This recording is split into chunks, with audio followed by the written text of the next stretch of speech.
And for today's video, another food trip na naman, of course. Andito nga tayo sa Powerhouse Pares, Imus. Isa ito sa nagtitrending at sikat na parisan dito sa Imus.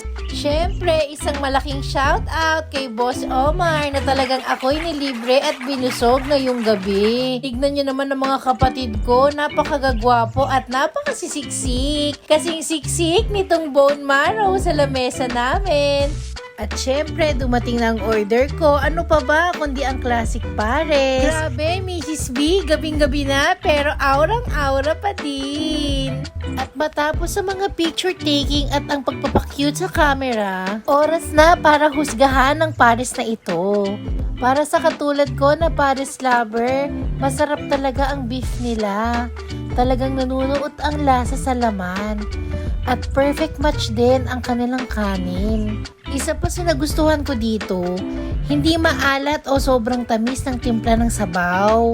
Tapos, ang presyo naman, very affordable din. Honest feedback, ang sarap talaga ng pares sila, nag-enjoy ako. Sa sobrang sarap, napainom pa nga ako ng Mountain Dew. Ayun lang!